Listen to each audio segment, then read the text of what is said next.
Levez vos yeux en haut. L'édification du caractère pour le ciel, 9 juillet. C'est pourquoi, frères, appliquez-vous d'autant plus à affermir votre vocation et votre élection, car, en faisant cela, vous ne broncherez jamais. 2 Pierre 1, verset 10.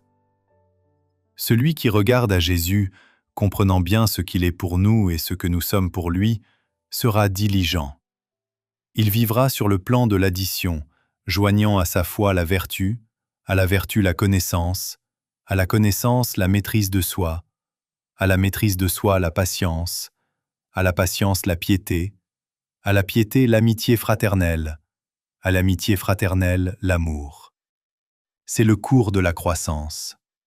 Celui qui collabore avec le Christ ne sera pas trouvé demain là où il est aujourd'hui. Chaque jour, il connaîtra mieux le Seigneur, et il saura que sa venue est aussi certaine que celle de l'aurore. On écrira au sujet de ceux qui vivent ainsi. Vous avez tout pleinement en lui.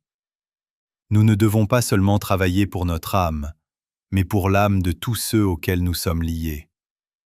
Les parents devraient garder à l'esprit l'idéal vers lequel tendre. La perfection du caractère de leurs enfants, parce que la vie immortelle à venir démontrera le résultat du travail qu'ils ont accompli. Les parents qui élèvent leurs enfants selon les principes de la droiture, arrachant tout trait d'indiscipline, les préparent à devenir missionnaires pour le Christ en vérité, en droiture, en sainteté. Celui qui sert Dieu dans son enfance, joignant à la foi la vertu la connaissance, à la connaissance la maîtrise de soi, à la maîtrise de soi la patience, à la patience la piété, à la piété l'amitié fraternelle, à l'amitié fraternelle l'amour, se prépare à entendre ces mots. Enfant, viens plus haut. Entre à l'école supérieure. Pensez-vous que nous n'apprendrons rien là-haut? Nous n'avons pas la moindre idée de ce qui nous sera alors présenté. Avec le Christ, nous marcherons près des eaux vives. Il déploiera pour nous la beauté et la gloire de la nature.